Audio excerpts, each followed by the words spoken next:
empowerment and your health. What do they have to do with one another? Well, I want to tell you a little story about my dogs. So I have a beagle, Snoopy, who turned 15 years old today, and he was not supposed to live past the age of 13. At the time, doctors gave us 3 months for him to live, max. That was the maximum. That was over a year and a half ago. And I also have another beagle, Buddy, and he was diagnosed with fatal cancer of the brain and spinal cord, central nervous system, fatal cancer at age 5.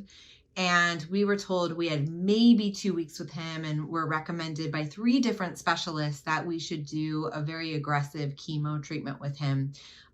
We declined. And this, again, was a diagnosis confirmed by 3 specialists. He was 5 at the time. Today, he's 8. The diagnosis was wrong, and he's doing all right. So these stories are about my dogs, but I have countless others of these stories. And I'm sure as I'm talking, you might be thinking, oh, that happened with my pet, or that happened with this person that I know. Countless similar stories come from humans. Misdiagnoses, no diagnoses, fear, fatalism, worst case scenarios, and people have thrived. I'm actually one of them. So why is this happening, and what's the lesson here? So what does this have to do with thriving? Why is a psychologist talking about this? Well, I think it's really important to recognize that my health is mine. It is my body. I'm the most powerful person when it comes to being in charge of my health and my health behaviors and my body. And oftentimes what we've gotten to with our Western medical system is we can tend to give away our sense of power to whomever the expert is. So you walk into your doctor's office and you're nervous because what the doctor says determines what's going on in your body. There's a power differential there. It's like, here, you get to decide, you get to tell me how to feel and think about my body. You're going to tell me what's going on. And yes, the doctor can be a vehicle to provide you with some information, but I think we've gone too far in giving our power away, and you can take the power back.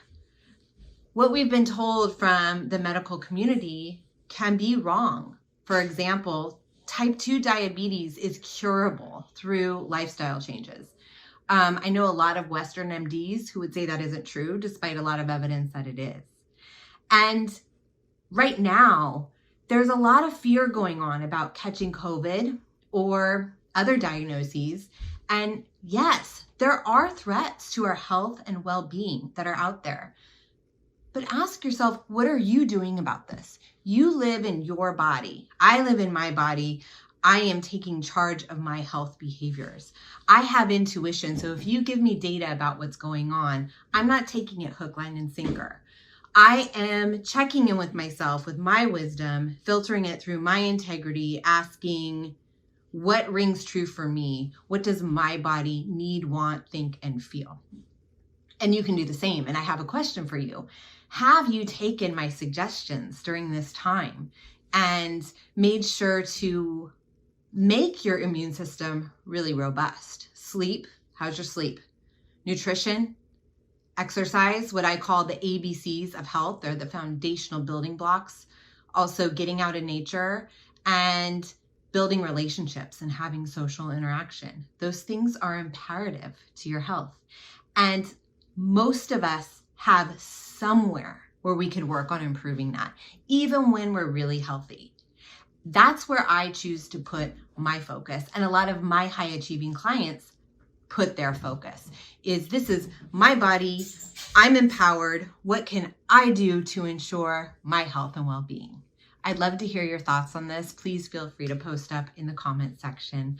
I'm Dr. Bando, holistic psychologist, happy to help you shift from surviving to thriving.